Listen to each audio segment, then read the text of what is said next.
Cinema నిర్మించిన నిర్మాతలు రాజు గారు, వెంకటేశ్వరరావు గారు, డైరెక్టర్ వీరేశం గారు, ఇక్కడికి వచ్చిన పాత్రికేయ మిత్రులు, ఛానల్స్ వారందరికీ నా నమస్కారాలు. నిర్మాతలు చాలా కష్టపడి చాలా రోజుల నుండి ఒక మంచి సినిమా చేసినారు. అంటే ఈ రోజుల్లో ఒక మైథలాజికల్ మూవీని ధైర్యంగా తీసినందుకు వారిని ముందుగా నేను అభినందిస్తున్నాను. క్యారెక్టర్స్ని, కథని మనకి ఈ విజువల్స్లోనే మనకి అన్నీ చూపించేశారు. ముఖ్యంగా నండూరు వీరేష్ మంచి రైటర్. ఓకే కాదు, మొత్తం టీం అందరికీ కూడా ఒక మంచి సక్సెస్ రావాలని చెప్పి మనస్ఫూర్తిగా కోరుకుంటున్నాను. నాకు ఇంతటి అవకాశం ఇచ్చినటువంటి మా డైరెక్టర్ గారికి మరియు ప్రొడ్యూసర్ గారికి చాలా చాలా థ్యాంక్స్. ఈ అవకాశం ఇచ్చిన ప్రొడ్యూసర్ వెంకటేశ్వరరావు గారికి, ఎన్ఎస్ రాజు గారికి, నాగేశ్వరరావు గారికి, అలాగే చౌదరి గారికి, నా పాటలు విని ఈ అవకాశం ఇచ్చిన డైరెక్టర్ గారికి, నండూరి వీరేష్ గారికి, వీళ్ళందరికీ థ్యాంక్స్.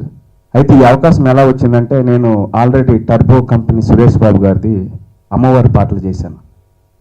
ఆ పాటల ట్యూన్స్ డైరెక్టర్ గారికి వినిపించాను, చాలా బాగుందన్నారు. దానివల్ల ఈ అవకాశం వచ్చింది. అలాగే గురుచరణ్ గారు లిరిక్ రైటర్, ఆయన ఎన్నో సినిమాలకి రాశారు, చాలా పెద్ద ఆయన ఒక నారదుడి పాట తెచ్చారు. ఆయన అట్లా అంటే ఈయన యూత్ కదా, ఈ టైప్లో అంటే వెస్టర్న్ టైప్లో చేస్తారు, ఈ క్లాసికల్లో ఏం చేయగలరని నేను చేశాను.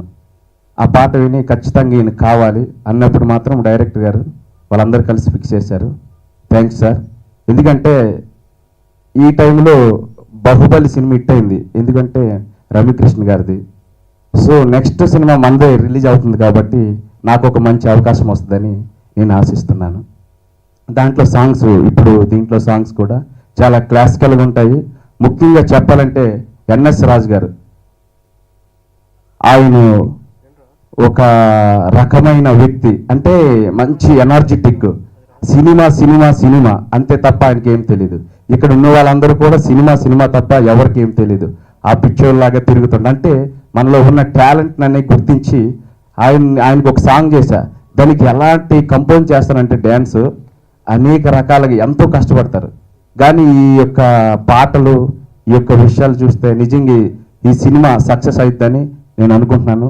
గజ్జవరపు మహిమా చౌదరి సమర్పణలో జగన్మాత అనే చిత్రం తీయడం జరిగింది. రమ్యకృష్ణ గారు ప్రధాన పాత్ర చేయడం నా అదృష్టం. అలాగే సందీప్తి చాలా అద్భుతంగా నటించింది. ఇంకా విజయ రంగరాజ గారు, అమిత్ గారు, ఇలా చాలామంది ఉన్నారు. నాకు ఇంత గొప్ప అవకాశాన్ని ప్రొడ్యూసర్స్ ఇవ్వడం ఒక గర్వకారణం అయితే, దానికి నాకు సపోర్ట్ చేసిన నా టెక్నీషియన్స్, అంటే మేకప్ బాలరాజు గారు కానీ, కాస్ట్యూమ్స్ తిరుమల గారు కానీ, నాట రామకృష్ణ గారు, ఇలా అందరూ పేరు పేరున వాళ్ళందరికీ కృతజ్ఞతలు తెలియజేసుకుంటున్నాను. అలాగే మ్యూజిక్ చాలా బాగా చేశారు. మొత్తం 5 పాటలు, 3 పద్యాలు, అవి కాకుండా ఇంకో స్పెషల్ సాంగ్ కూడా ప్లాన్ చేస్తున్నాం. అది కూడా త్వరలో రికార్డింగ్ అవుతుంది. అలాగే దీనికి గురుచరణ్ గారు అద్భుతమైన లిరిక్స్ ఇచ్చారు. అది కాకుండా ఓ సాంగు మార్కండేయ అని అబ్బాయి చాలా బాగా రాశాడు, దాన్ని కూడా తీసుకోవడం జరిగింది. ఎంత కష్టమైన సినిమా బాగా వచ్చింది, ఆ తృప్తి చాలు నాకు. నా వెనకాల ఎంతమంది ఉన్నారు సపోర్టు. సో సినిమా డెఫినెట్గా సక్సెస్ అవుతుంది. అలాగే మీరందరూ సహకరించాలి, నాకు దాన్ని దీవించాలి. ఆలోచించు అని వెంకటేశ్వర జయ గారు చెప్పటం, దాంతో నాకు బాగా చేయగలిగాను.